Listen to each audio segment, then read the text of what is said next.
Hello hi guys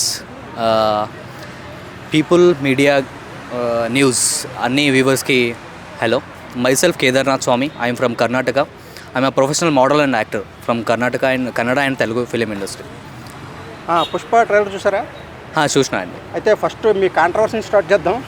Karnataka వాళ్ళు పుష్పాన్ని ban చేయాలని చెప్పేసి ఏదో అంటున్నారంట, ఏదో అక్కడ ఏదో అని చెప్పేసి అవన్నీ రూమర్స్ అండి. అంతే, ఏదో ఒక ఫిలిమో ఏదో వాళ్ళ వర్డ్స్ మూవ్ అవ్వాలనేసి అలాంటి ఏదో చేస్తూ ఉంటారు. అవన్నీ అబద్ధాలు అంతే. అంటే అది అక్కడ ఏదో వీళ్ళు ఏదో చేశారని చెప్పేసి కర్ణాటకలో పుష్పాన్ని ఎంట్రీ చేయడము అని చెప్పేసి బ్యాన్ చేయాలి, అవన్నీ రూమర్స్ అని అలాంటి జరిగే ఛాన్స్ లేదంటారా? పుష్పాన్ని ఎవరో ఆపలేరు. ఏపీలో కూడా కాంట్రవర్సీ జరుగుతుంది. ఏపీలో కూడా థియేటర్స్ ఎవరు అయ్యి ఇట్స్ ఇంపాసిబుల్ అండి. లాస్ట్ వన్ వర్డ్ చెప్పాలంటే ఇట్స్ ఇంపాసిబుల్ థింగ్. అంతే. మీకు ఎలా అనిపించింది ట్రైలర్ చూస్తే? ఇట్స్ యూనిక్గా ట్రై చేశారు. డెఫినెట్లీ సక్సెస్ అవుతుంది. బెస్ట్ గూస్ బంప్స్ మూమెంట్స్ ఉన్నాయి.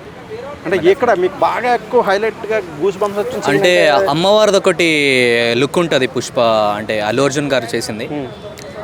లైక్ కాళీమాతది ఉంటుంది. కాళీ మీన్సే కాలాన్ని చేంజ్ చేస్తుంది అనేసి మనం పురాణాలో చదివి ఉంటాం. Like he will change the entire movie అనుకుంటున్నా ఒక సీన్తో. ఇంకా ఏదో అరగుంట సీన్ ఒకటి సరిగా రివీల్ చేయలేదు, చూసారు? అది గుర్తుపెట్టారా అన్నాను. రైట్ షార్ట్గా ఒకటి వచ్చింది. అవును, అది అల్లు అర్జున్ కాదో కూడా తెలియనంతగా కొంచెం సస్పెన్స్గా పెట్టారు ట్రైలర్లో. ఎందుకంటే వ్యూవర్స్కి కొంచెం థ్రిల్ ఉండాలి కదా. మనం ఏది కూడా సస్పెన్స్గా ఉంటేనే వెళ్ళి చూస్తాం. అన్నీ రివీల్ చేసేస్తే ఇదేనా నాకు తెలుసా నెక్స్ట్ ఇది అవుతుంది అనేసి అంత ఇది ఉంటుంది కదా. అవన్నీ ఉండొద్దు, అంటే కొంచెం థ్రిల్ ఉండాలనేసి. అంటే ఎంటైర్ ట్రైలర్లో చూస్తే సీరియల్ సాంగ్ కూడా కొంచెం ఎక్కువ హైప్ క్రియేట్ అవుతుంది. సీరియల్ సాంగ్ ఏం కాదు అది, అంటే ఒక హిందీ మూవీ సాంగ్ అనుకుంటా. హిందీ మూవీ సాంగ్ ఒకటి ఉంది, అది పోలీస్ ఉంటాడు కదా, అది ఉన్నప్పుడు అది అంటే అరే దీవానో ముజే పహచానో అనేది, అది హిందీ సాంగ్. ఫహద్ ఫైసల్ కూడా చాలా హైలైట్గా ఉంటాడు కదా. సారీ, అదే విలను ఫహద్ ఫైసల్. అవును, ఫాజిల్ తను కూడా చాలా హైలైట్గా కనిపించాడు. అవునవును. అది మీకు ఎలా అనిపించింది? అంటే గన్ పట్టుకోవడం దట్స్ అ సూపర్ థింగ్ అండి. ఎందుకంటే he is also a super star. ఎందుకంటే ఈజ్ చాలా బిగ్ మూవీస్ చేశారు. We should show he's like star అనేసి చూపించాల్సిందే. అంటే అంత వెయిటేజ్గా చూపిస్తేనే హీరోకి ఒక వెయిటేజ్ ఉంటుంది. అవునవును. ఇప్పుడు విలన్ స్ట్రాంగ్ ఉంటేనే హీరోకి ఒక వాల్యూ ఉంటుంది, అదర్వైజ్ నథింగ్ అన్నట్టు. ఇంకా చాలా మంది ఆడారు, జగత్ బాబు వీళ్ళందరూ. అవును. అవి కూడా ఎలా ఉండే అవకాశం ఉందని. డెఫినెట్లీ అంత పెద్ద స్టార్స్ ఉన్నప్పుడు డెఫినెట్లీ మూవీ రీచ్ అవుతుంది. ఇట్స్ ఐ థింక్ 1500 crores అనుకుంటున్నా. Let's see what will happen. అంటే బాహుబలికి ఏమైనా రీచ్ అయ్యే ఛాన్స్ ఉందా, కొట్టే ఛాన్స్? అలా కంపేర్ చేయడం అంత బెస్ట్ కాదనుకుంటా అండి. ఎందుకంటే బాహుబలి వచ్చింది ఫ్యూ ఇయర్స్ బ్యాక్. ఇప్పుడు జనరేషన్ మారిపోయింది కదా, రికార్డ్ సెట్ చేసింది. ఇప్పుడు మనం అలా అనుకుంటే కన్నడ మూవీ ఇండస్ట్రీలో, ఫిలిం ఇండస్ట్రీలో అలా 100 days వెళ్ళిన మూవీస్ కూడా ఉన్నాయి.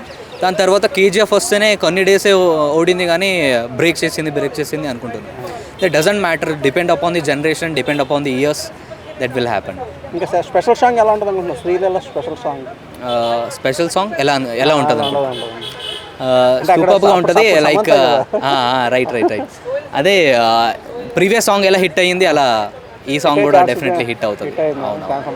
అంటే అది కొంచెం స్టిజిలింగ్గా ఉంటుంది కదా, కొంచెం రెచ్చగొట్టే విధంగా. అవును, డెఫినెట్లీ. ఇది డాన్స్ ఓరియంటెడ్గా ఉంటుందనా, లేకపోతే కొంచెం అంటే నేను ఒకటి చెప్పాలనుకుంటే అండి, ఇప్పుడు సోషల్ మీడియా మీద డిపెండ్ ఉంది. Everything is depend upon the social media. మనం ఏదో చిన్న సాంగ్, ఓల్డ్ సాంగ్ కూడా మనం ఇప్పుడు ట్రెండ్ చేయొచ్చు, డైలీ రీల్స్ చేసేసి. అలానే ఒక సాంగ్ తీసుకొని మనం రీల్స్ చేస్తూ ఉంటే అదే ట్రెండ్ అయిపోతుంది. That's depends upon this viewers. Okay, next పండగకి 2 సినిమాలు వస్తున్నాయి.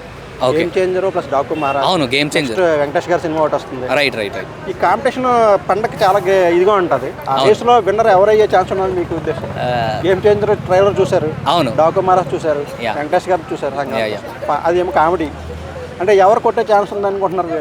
అంటే అదే చెప్తున్నా కదండి, ఇప్పుడు మనం ఏ పాయింట్ ఆఫ్ వ్యూలో చూస్తాం అది డిపెండ్ అవుతుంది. ఆ మూవీలో కంటెంట్ ఏముంది, ఇప్పుడు ట్రైలర్ చూసి అన్ని మూవీ డిసైడ్ చేయలేం కదా. ట్రైలర్ సూపర్గా ఉంటుంది, వెళ్ళి మూవీ చేస్తే అక్కడ ఏమి ఉండదు. Depend upon the concept. వాళ్ళు మూవీ ఎలా నరేషన్ చేశారు, ఎలా స్క్రీన్ ప్లే ఎలా ఉంది, వాళ్ళ మూవీలో ఎలా ఎడిట్ చేశారు, దాని మీద డిపెండ్ ఉంటుంది. అన్నీ డిపెండ్స్ అపాన్ ది అంటే స్క్రిప్ట్ ట్రైలర్ రైటింగ్ చూసి డైలాగ్స్ ఎలా ఉంటాయి మెయిన్ ట్రైలర్ చూసి ఒక గెస్ట్ చేస్తే ఏది కొట్టే ఛాన్స్ ఉందనేది ఏం ఐ థింక్ పుష్ప అనుకుంటున్నా. పుష్ప కాదు, పుష్ప లేదు కదా. పుష్ప అంటే గేమ్ చేంజర్, డాకుమారాజు ఇది. దాంట్లో అయితే I think game changer game changer కొట్టే ఛాన్స్ ఉందా? డెఫినెట్లీ. అవును. అంటే ఇది మన రామ్ చరణ్ డిఫరెంట్ లుక్లో వస్తున్నారు. Definitely that will affect. Okay అండి, థ్యాంక్ యూ. Thank you.